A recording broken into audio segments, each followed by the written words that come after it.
À vista, o intercâmbio cultural atrai cada vez mais jovens brasileiros. Mas nem sempre a viagem é o que se espera. E esse é o assunto da nossa entrevista de hoje.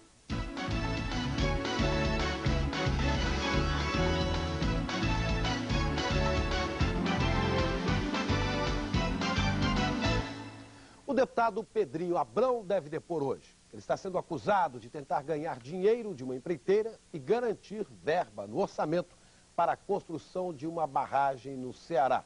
O deputado ainda não se explicou na Câmara, mas parece que não está tendo apoio nem mesmo do partido dele, o PTB, para segurar o mandato. Está na marca do pênalti, Monforte? Chico, hoje vai ser o dia tenso e movimentado, do jeito que você gosta, viu, Chico, aqui em Brasília. Parece mesmo que o deputado Pedrinho Abrão vai ter dificuldade em se segurar dentro do próprio partido. Já fala até em pedir licença. Mas o deputado ainda está sumido de Brasília. Quando reaparecer, com licença ou não, pode não ter mais o cargo de liderança do PTB, nem o mandato na Câmara. E mesmo que o deputado seja cassado, essa pode não ser a única denúncia de irregularidade na Comissão de Orçamento. O presidente da Comissão de Orçamento ficou irritado com os rumores de que a comissão pode ter novos casos de manipulação de verbas. Não há a menor possibilidade de haver fraude no orçamento. O empresário que se deixar levar por qualquer tipo de chantagem é um desinformado incompetente. Governo e Congresso esperam que acabe nesta semana a discussão sobre a denúncia contra o deputado Pedrinho Abrão, acusado de pedir propina para manter verbas no orçamento. A comissão que investiga o caso termina o trabalho nesta terça-feira e deve pedir a cassação do deputado. A bancada do PTB está disposta a deixar Pedrinho Abrão à própria sorte. O Pedrinho Abrão não é o PTB. O PTB não é um partido de extorsionários. O primeiro vice-líder do partido convocou uma reunião da bancada para decidir. Mas grande parte dos deputados do PTB tem a mesma opinião. Nós temos que esperar o que a comissão vai decidir. Se a comissão entender pela cassação, é porque terá elementos para isso. Esse escândalo já tem uma primeira consequência. O PTB vai terminar a semana com um novo líder na Câmara. O líder Pedrinho Abrão, que continua sumido no Congresso, já comunicou à bancada que não vai renunciar, mas vai pedir licença para não constranger o partido. Mas constrangimento está acontecendo na Comissão de Orçamento, que acabou recebendo respingos dessa história toda. Em diversos gabinetes hoje aqui no Congresso, havia gente investigando os relatórios, como o relatório de verbas para a infraestrutura, com as emendas dos deputados que devem ser votadas na Comissão de Orçamento. Há até deputados e senadores investigando para ver se confirmam as suspeitas de superfaturamento em obras e favorecimento a alguns parlamentares. E o Leão vai começar 97 com uma fome de bom tamanho. Vai querer conversa e pôs a tesoura em muita coisa. As despesas com uniforme, material e transporte escolar não vão poder ser deduzidas no imposto de renda. A decisão da Receita Federal já foi até publicada no Diário Oficial. Pela portaria, poderão ser deduzidas as despesas de instrução referentes apenas a mensalidades escolares da pré-escola, primeiro, segundo e terceiro graus, cursos de especialização ou profissionalizantes, até o limite anual de R$ 1.700. Estão proibidas, portanto, as deduções com compra de livros, jornais, revistas e pagamento de aulas de música, natação, de idiomas estrangeiros, informática, bem como o pagamento de cursos preparatórios para concursos ou vestibulares. E outra bomba que caiu sobre o Congresso ontem foi a história da chamada Lista Negra do Banco do Brasil.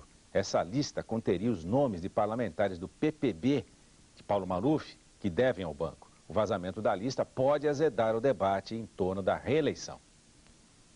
Numa nota, o Banco do Brasil negou a existência da lista, apesar de admitir que costuma fazer levantamentos sobre as dívidas de clientes. É um desses relatórios que poderia ter vazado. O porta-voz da presidência, Sérgio Amaral, procurou tirar o Planalto do meio do incêndio. O ministro Luiz Carlos Santos já desmentiu à imprensa que tenha recebido uma relação com esses nomes. Não existe no Palácio do Planalto qualquer relação com esse teor. Mas no Congresso, o terceiro secretário da Câmara disse que viu a relação e o nome dele lá. O deputado Benedito Domingos, do PPB, garante que ela circulou no dia da convenção do partido há uma semana. Que país esse nós estamos vivendo? Que democracia é essa nós estamos vivendo? Onde os direitos de um cidadão, um parlamentar, vê violentada a sua conta bancária e fornecido lista para quem quer impedir? O Banco do Brasil vai responder por isso. Líderes de vários partidos evitaram falar sobre o documento. Quem é da oposição quer ver ele primeiro para tomar uma atitude. Só com uma prova concreta nas mãos é que entrariam na justiça contra o governo e o Banco do Brasil por quebra do sigilo bancário dos parlamentares sem autorização legal. A base de apoio também se acautela. Acha que tudo deve ser investigado, mas atribui os comentários sobre a lista negra à tentativa de atrapalhar as relações entre o Executivo e o Congresso e, por tabela, o caminho da emenda da reeleição.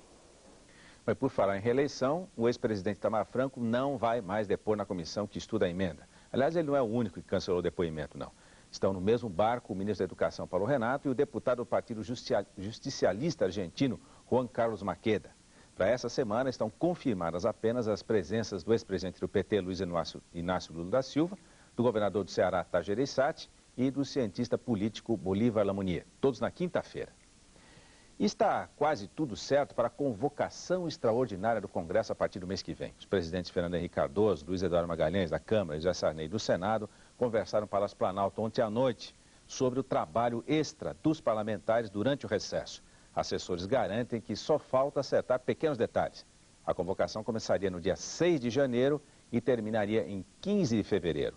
Na pauta estão o orçamento para 97, ou seja, não seria votado agora, a emenda da reeleição, as reformas administrativas da Previdência Tributária, além da Lei Geral das Telecomunicações, entre outras matérias. Pela convocação, além do salário normal, cada parlamentar vai receber mais 2 salários no valor de R$18 mil. É um bom dinheiro, né, Leilane? É um bom dinheiro, Monforte. Bem que a gente gostaria de poder ter direito a esse salário também, né? Vem para cá votar também. Não, muito obrigada. Eu quero ficar bem longe de Brasília com esse tumulto todo que está havendo aí. Como nós vimos agora há pouco, né, Monforte? A situação com relação à lista que o Banco do Brasil tem está agitando Brasília. Aliás, o Ricardo Boechat vai falar sobre esse assunto daqui a pouquinho. O governo nega, o Banco do Brasil também, mas acho que todos nós ficamos com uma pergunta por fazer. Houve vazamento de informação? Ana Paula Padrão. Existe, de fato, uma lista com nomes de parlamentares que devem ao Banco do Brasil. E nessa lista, os parlamentares estão agrupados por partidos políticos. Isso já não é mais segredo para ninguém, muita gente viu a lista. Agora, como é que ela foi parar nas mãos de alguns parlamentares é o que tem que ser explicado. Oficialmente, o governo nega que a tenha pedido. O Banco do Brasil nega que a tenha preparado. Mas, nos bastidores, o Banco do Brasil admite que listas como essa correm lá dentro. São estudos sobre a capacidade de pagamento dos devedores. Mas são documentos secretos, porque a conta bancária de qualquer pessoa está protegida pelo sigilo bancário. Então, como é que essa lista saiu de lá? Se o governo, de fato, não tem nada com isso, e se o Banco do Brasil, de fato, não vazou a lista propositalmente, então alguém tem que explicar como é que isso aconteceu. Se houve vazamento no banco, esse vazamento tem que ser apurado e alguém tem que ser responsabilizado. Por quê? Porque senão, ninguém vai acreditar que isso não faz parte do jogo político da reeleição. Por falar em reeleição, ela já começa a agitar as correntes políticas em São Paulo, conseguindo promover até conchavos inusitados. Sandra, a oposição se organiza com união dos opostos, é isso? Olha, Chico, se a oposição consegue se organizar ou não é um mistério. O fato é que gregos e troianos se unem aqui em São Paulo na briga contra a emenda da reeleição. 400 pessoas participam de um ato público curioso. Estudantes, sindicalistas e políticos de esquerda esqueceram as diferenças e aplaudiram até o representante do PPB de Paulo Maluf. Não houve debate, eram todos contra a emenda que, se aprovada, permitirá ao presidente Fernando Henrique disputar outro mandato. No palco, a luta contra a reeleição colocou lado a lado gregos e troianos da política brasileira. E a plateia apoiou, aplaudiu personagens que, em outras circunstâncias, seriam vaiados. No salão da Faculdade de Direito do Largo São Francisco, onde nasceu o movimento pelo impeachment de Fernando Collor, 400 estudantes, sindicalistas e militantes dos partidos de esquerda aplaudiram até mesmo o representante do PPB de Paulo Maluf. Maluf tem direito de ser contra a reeleição, acho que gente do PSDB como Ciro Gomes tem direito de ser contra a reeleição e eu acho que nós estaremos juntos onde for possível. Você tem momentos de convergência e momentos de divergência. A reeleição inopinada, sem referendo popular, é o momento que converge para que todos os brasileiros se unam. O ministro Sérgio Mota respondeu e bateu duro em quem é contra a reeleição. Ele estava em São Paulo para receber o prêmio de Homem de Comunicação do Ano, dado por uma revista ao presidente Fernando Henrique. O ministro Sérgio Mota disse ainda que pode enviar hoje ao Congresso o projeto de privatização das empresas de telecomunicações. O ministro disse que a expectativa do governo é aprovar o projeto na Câmara em fevereiro e no Senado em março. Se conseguir, pensa que será possível privatizar a Embratel e as empresas do sistema Telebrás até dezembro de 98. E o ministro Sérgio Mota comentou o ato contra a reeleição do presidente Fernando Henrique que aconteceu em São Paulo e bateu pesado. Eu acho que são covardes eleitorais, que eles deveriam concorrer em 98, se o presidente Fernando Henrique for candidato, competir e deixar o povo decidir pelo voto. Eles querem decidir no tapetão. Rebeldes do PPB prometem aprovar hoje uma CPI, Comissão Parlamentar de Inquérito, para apurar se houve superfaturamento na construção de 2 túneis do complexo viário Ayrton Senna.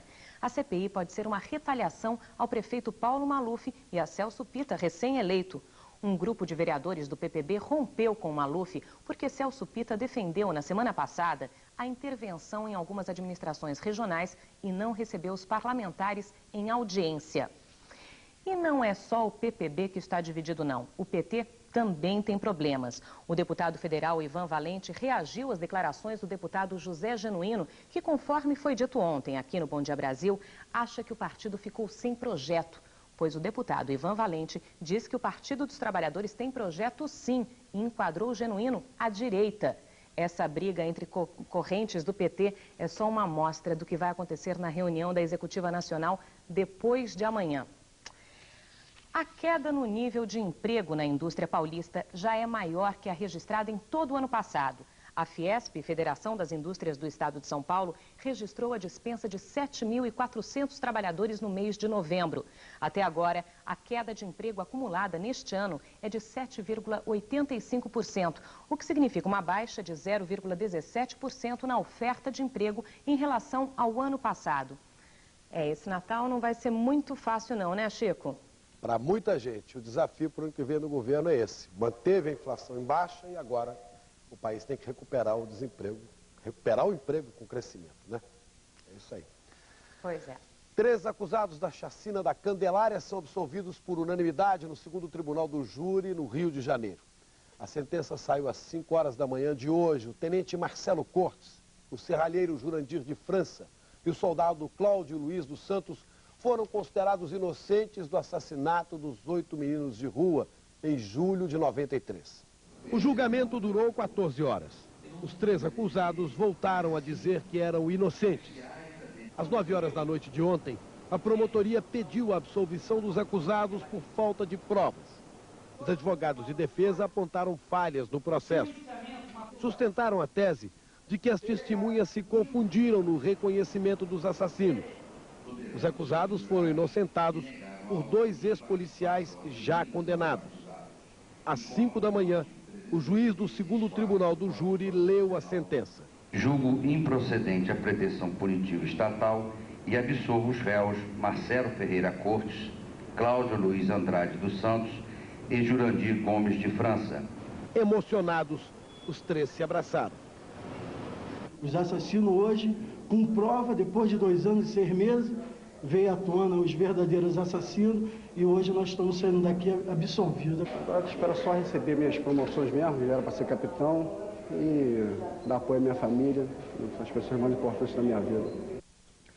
Um preso diz que viu Leonardo Pareja ser assassinado. Ele não quis se identificar, mas disse que o braço direito de Pareja, Eduardo Siqueira, pretendia matar 6 presidiários. Matou 3 e prometeu completar o serviço depois. Ele denunciou o esquema de entrada de armas e drogas no Centro Penitenciário Agroindustrial de Goiás. O assaltante e sequestrador Leonardo Rodrigues Pareja levou 7 tiros e 2 facadas.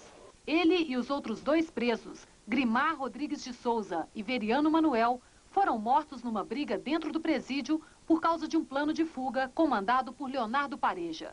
Os presos usariam este túnel descoberto pela polícia e suspeitavam que Pareja levaria apenas os seus protegidos. Pareja foi velado durante toda a noite na presença de parentes e de muitos curiosos. Ele vai ser enterrado hoje por volta de 1h da tarde. A grande surpresa até agora é o depoimento de uma testemunha que assistiu aos crimes e não quer ser identificada. Ela contou com detalhes como Pareja foi morto e revelou que o assassino é Eduardo Siqueira, o braço direito de Leonardo Pareja, dentro do presídio. O motivo do crime? Porque teve uma desavença entre os dois lá dentro. Eu não sei explicar o que foi, mas eu sei que o Eduardo decidiu matar. Outros presos estavam na lista.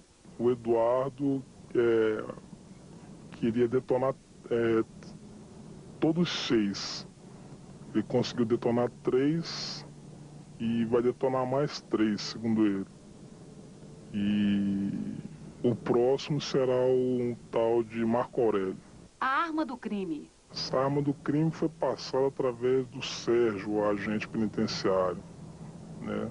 O Sérgio recebeu R$2.000 para levar essas armas para dentro do presídio. O tráfico de armas dentro do presídio? Se a revista não for bem feita, logicamente vai passar, certo? Essas armas lá para dentro ou drogas. E outro papo que rola é que o agente passa a droga para o policial da guarita joga dentro do presídio.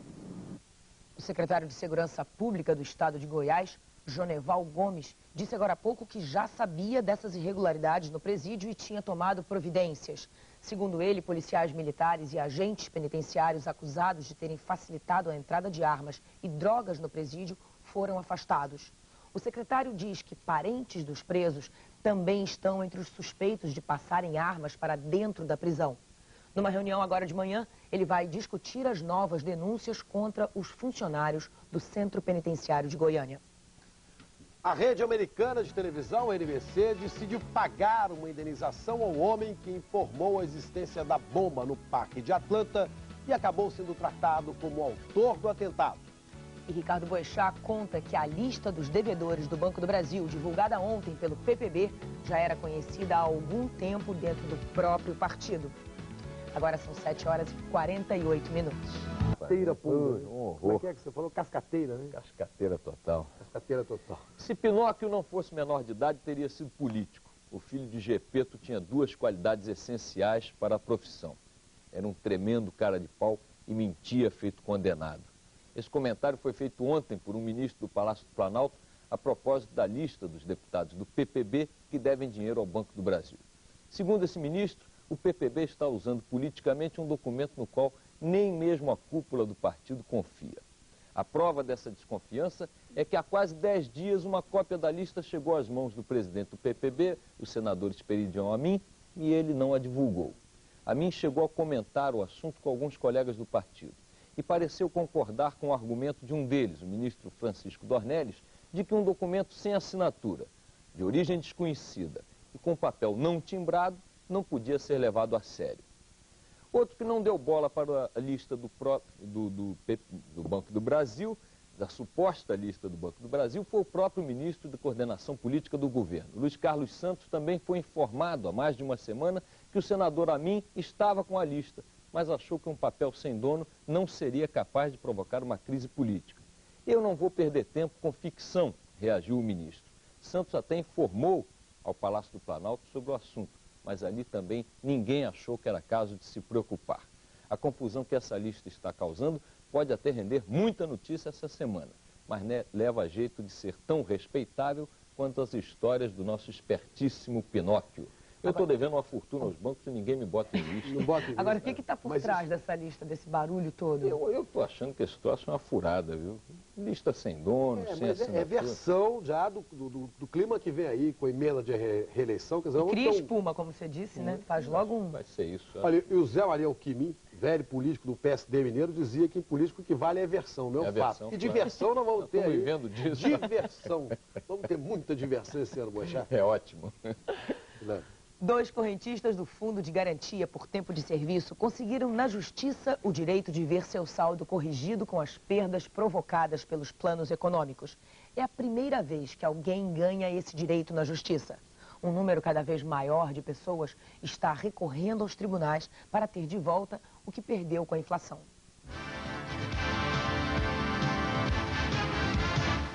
Esses 3 rapazes trabalham na mesma empresa e entraram ao mesmo tempo com ações contra a Caixa Econômica Federal para o ressarcimento de perdas do FGTS. Eles querem receber a diferença das correções que não foram aplicadas às suas contas do FGTS por causa dos planos econômicos do governo. Vocês têm uma ideia, mais ou menos, das perdas de vocês? Mais ou menos. Eu peguei mais ou menos R$700. Então o seu fundo de garantia era de pouco tempo? Era pouco tempo, era um ano mais ou menos. Né? Um ano. E o senhor? Bom, eu não tenho ideia, mesmo porque eu saquei o fundo de garantia dessa época, mas eu acho que daí é em torno hoje de, atualizando para hoje, uns R$2.000 por aí. E o senhor? O meu também é na base de 5 anos, só que eu levantei também, no caso deles, né? Eu fui demitido, tudo, principalmente na época do Collor, né? Dá uns 5 anos por aí, deve dar uns 1.500, por aí deve dar. Aplicando, determinando a Caixa a pagar todos os índices de todos os planos governamentais. Na verdade são 4, né? Plano Verão, Plano Bresser, Collor 1 e Collor 2. Então nesses todos chega a se acumular juros daquela forma composta, chega a quase 200% de perda. Né? As pessoas precisam ter paciência, porque o processo demora anos e anos. Mas há uma luz no fim do túnel. O Tribunal Regional Federal reconheceu há pouco tempo, pela primeira vez, o direito de 2 trabalhadores receberem uma correção no saldo do fundo de garantia. A Abradec tem 12 casos que ganharam em primeira instância. O que representa ganhar em primeira instância? Ela representa justamente isso, a formação do entendimento do Poder Judiciário, a formação da jurisprudência em si. A lei determina que os órgãos públicos devem obrigatoriamente recorrer a todas as instâncias durante um processo. Então, no caso aí do FGTS, se o governo pode brigar para não te devolver aquilo que você tem o direito de receber, você também pode brigar e recorrer à justiça, não é mesmo? Abra o olho. A Caixa Econômica Federal desconhece ainda as sentenças em favor dos correntistas do fundo e pergunta: se não houve reposição em nenhum outro setor da economia, por que haveria apenas para o FGTS? Os 2 correntistas que ganharam a sentença favorável tiveram a ação julgada em última instância e não cabe mais recurso da Caixa Econômica. Na reunião da Organização Mundial do Comércio, o Brasil vai jogando duro nas negociações de interesses bilaterais. É a velha disputa por mercados entre 2 países. Mas o Brasil não chega a ter papel decisivo nos debates dos grandes temas da OMC. William Vac. O Brasil virou um espectador em algumas das principais questões discutidas na reunião da Organização Mundial do Comércio em Singapura. Em comparação às grandes potências comerciais, o peso do Brasil no comércio internacional é muito pequeno e as chances de influenciar os debates também. Além das grandes discussões, pelo menos 62 disputas individuais agitam a gigantesca reunião em Singapura. O México se queixa de que seu tomate congelado não pode mais entrar nos Estados Unidos. O mesmo diz a Costa Rica em relação às roupas íntimas que produz. Bilhões de dólares estão envolvidos numa outra disputa dos americanos com o Japão sobre material fotográfico. Russos reclamam que europeus querem proibir a importação de peles de animais selvagens. E as Filipinas, finalmente, abriram um processo contra o Brasil, que estaria taxando a importação de cocos filipinos. Não é brincadeira. 5 milhões de filipinos dependem da comercialização de cocos. William Vac, de Londres. O dólar se valoriza frente às moedas europeias. E no mercado brasileiro, a moeda americana ficou praticamente estável em relação às cotações de sexta-feira. O dólar é vendido a R$ 1,06. Em São Paulo, o dólar paralelo foi comprado a R$ 1,09 e vendido a R$ 1,10. No Rio de Janeiro, o paralelo foi comprado a R$ 1,09 e vendido a R$ 1,10. No mercado internacional, o dólar está valendo 1,55 marcos, 5,26 francos franceses, 60 pence da libra e 113,50 ienes. As bolsas brasileiras fecharam ontem em baixa, puxada pela queda das ações da Telebrás. A demora do envio de projeto de telecomunicações para o Congresso acabou prejudicando a estatal no pregão. E em Nova York, a bolsa reagiu com alta, principalmente das ações de indústrias eletrônicas. O mercado de ações também reagiu hoje com otimismo em todo o mundo. A Bolsa de Frankfurt abriu em alta de 1,07%. Alta também no fechamento da Bolsa de Tóquio, 1,06%. Um plano para reduzir o arsenal nuclear norte-americano. Os Estados Unidos anunciaram ontem que vão eliminar em 30 anos 50 toneladas de plutônio, o elemento que se desintegra na explosão da bomba atômica. O plano vai custar ao governo 2 bilhões de dólares. O plutônio será agora misturado com urânio e transformado em combustível para usinas nucleares ou enterrado a grande profundidade. Este é um dos assuntos em destaque dos jornais americanos nesta terça-feira. New York Times. Estados Unidos vão colocar em prática 2 planos para eliminar plutônio. Wall Street Journal trata da crise política na Iugoslávia. Warren Christopher pede a Milosevic que aceite o resultado das eleições municipais. Na Europa, o Herald Tribune. Novas chances para sair o acordo de tecnologia na Organização Mundial do Comércio. Em Londres, o Financial Times. Jacques Chirac e Helmut Kohl pedem à comunidade europeia que lute contra o terrorismo. The Times. Euro, a moeda única europeia, divide Bonn e Paris. The Independent dá destaque à crise na Irlanda do Norte e ao exército republicano irlandês. Estratégia obscura das negociações pode levar Ira de volta à guerra. Le Monde, em Paris. O presidente Chirac vai explicar quinta-feira na televisão sua visão do modelo social francês. A rede de televisão americana, a NBC, vai pagar uma indenização ao segurança Richard Jewell, que durante 3 meses foi considerado pelo FBI o principal suspeito do atentado ao Parque Olímpico de Atlanta.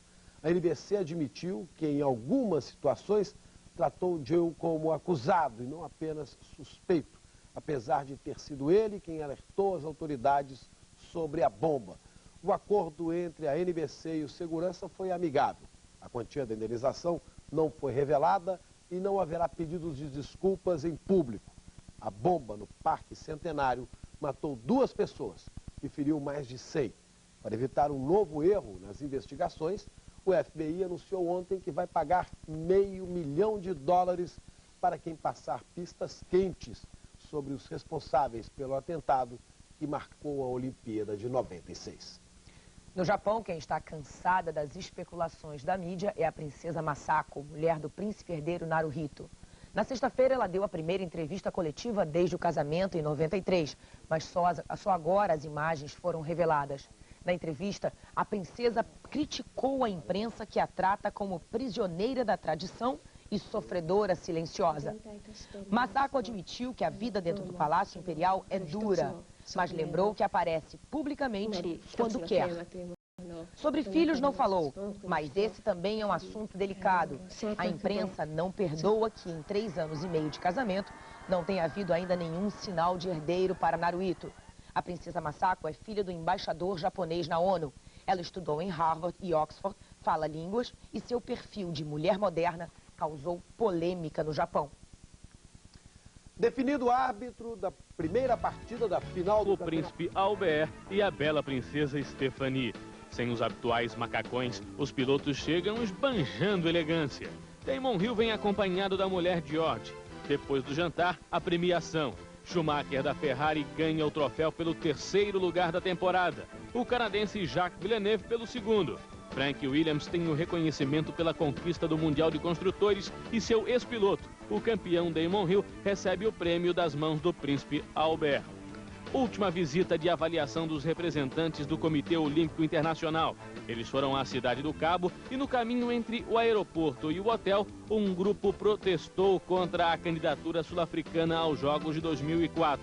Foi criado até um comitê para impedir a realização da Olimpíada na Cidade do Cabo. A turma do contra alega que o país tem outras prioridades. Bom, pelo menos o poder deu todo o apoio aos integrantes do COI, que foram recebidos pelo presidente Nelson Mandela e pelo arcebispo Desmond Tutu. Com quase todo o Parque Olímpico já definido, a Cidade do Cabo ainda é uma das favoritas na corrida olímpica. E para terminar futebol, o atacante Marcelinho Carioca do Corinthians será julgado hoje pelo Tribunal da CBF. O jogador é acusado de ter agredido o árbitro paranaense José Carlos Marcondes no jogo com o Internacional em Porto Alegre pela primeira fase do Campeonato Brasileiro. Se for condenado, Marcelinho Carioca pode ficar até 1 ano afastado dos gramados. Sem congestionamento de informações, muitas empresas já estão trafegando, recebendo e transmitindo dados com altíssima qualidade. Ligue 0800 13 23 67. Coloque sua empresa nesta nova estrada do futuro. Telesp Comunicação de Dados. O texto escrito inicialmente para marionetes foi montado pela primeira vez com atores. Na época, provocou muita polêmica, muitos protestos, mas acabou revolucionando a maneira de encenar. O centenário de O Burrei está sendo comemorado no Rio por um grupo em que os atores se transformam em bonecos. O Burrei é o primeiro anti-herói da história do teatro. Desde que a peça estreou em Paris em 1896, o teatro não foi mais o mesmo. Merda! Um trocadilho que sugere um palavrão foi dito pela primeira vez em cena para escândalo da plateia. A peça de Alfred Jarry, que provocou tanta polêmica na época, era uma crítica aos dramas burgueses e às comédias de costumes encenadas na virada do século. Gostas do papai? Gosta de mim, gosta de mim. E do povo polonês? Gosta também. Ele vai ser um bom rei, Venceslau. 100 anos depois, a ousadia da montagem está no cenário e no figurino. Os atores se vestem de bonecos gigantes com mais de 2 metros de altura e precisam de resistência para suportar o peso das roupas, que varia de 5 a 15 quilos. A gente faz uma coisa que o Edward Gordon Craig, que era um teórico inglês do início do século, chamava de super marionete. Uma banda heavy metal acompanha as cenas mais dramáticas da história do homem que mata o rei da Polônia, assume o trono e passa a governar de maneira brutal. O Burrei já não escandaliza mais ninguém, mas mantém a atualidade no tom da sátira. Ficarei de pança pro ar, não farei mais nada, serei o homem mais rico. Isabel Allende é uma das mais importantes escritoras chilenas da atualidade. Seus livros, já traduzidos para 27 idiomas, retratam a América Latina com um olhar feminino, crítico. A realidade é mágica. Isabel Allende veio ao Brasil renovar as energias e buscar inspiração para o próximo trabalho. Ontem ela conversou com a repórter Débora Diniz. No Brasil, um país onde se lê pouco, o nome da escritora está associado ao filme A Casa dos Espíritos, baseado no primeiro de seus 6 livros. Isabel Allende, 54 anos, busca inspiração depois de um período de desgaste. Paula, o último livro, começou como uma carta que Isabel escrevia para a filha enquanto a moça agonizava numa cama de hospital. E depois de eso, después que ella murió, empecé a escribir este libro, que no es un libro triste, sino una celebración de la vida de Paula y de la vida mía. Y una vez que el libro se publicó, sentí que ya había hecho todo lo que tenía que hacer en este mundo, que ya no tenía mucho sentido seguir viviendo, seguir haciendo nada, ya todo estaba dicho y hecho. Pero ahora que ya me siento mejor, quiero volver a escribir ficción. Y pensé que un viaje por Sudamérica, un viaje a Brasil sobre todo, podía ayudarme. Color, olor, historias, hablar con la gente, la naturaleza exuberante, el calor, todo eso lo necesitaba. ¿Y cómo fue la experiencia para usted de tener una obra adaptada para el cine? Me sentí muy honrada de que hubieran escogido mi historia para hacerla en el cine y que hubieran gastado $26 millones para poner esto en la pantalla. Nunca me consultaron ni me preguntaron nada y no tuve tampoco ninguna decisión sobre la elección de los actores. A mí la película me gustó mucho. Solamente los americanos o los europeos se interesaron en hacer la película. Nunca recibí una oferta de ningún director o productor o actor o actriz latinoamericana. Y eso es lo mismo que ha ocurrido con todos mis libros. ¿Y sus impresiones de Brasil hasta ahora? Hay tantos Brasiles. Me recuerda esas bolas de marfil de la China que están talladas y adentro hay otra bola tallada y luego otra y no termina nunca. esa impresión me da Brasil, de que hay muchos estratos, muchas capas sobrepuestas unas encima de otras, y que cuando uno piensa que entiende algo, que comprende algo, resulta que no era así. Detrás hay otra cosa y uno cree que entiende eso y no era así tampoco, era de otra manera. Puede inspirar cualquier cosa Brasil. En este momento estoy escribiendo un libro sobre afrodisíacos, historias, erotismo, y Brasil es perfecto. Como inspiração, é perfeito. Ok, gracias. O mais antigo e completo alimento, pão, que também já foi usado como gíria para dizer homem bonito. Amanhã, Sandra Moreira nos fala dos pães feitos por um pão. Amanhã, Bom Dia Brasil, a beleza dourada dos pães de França.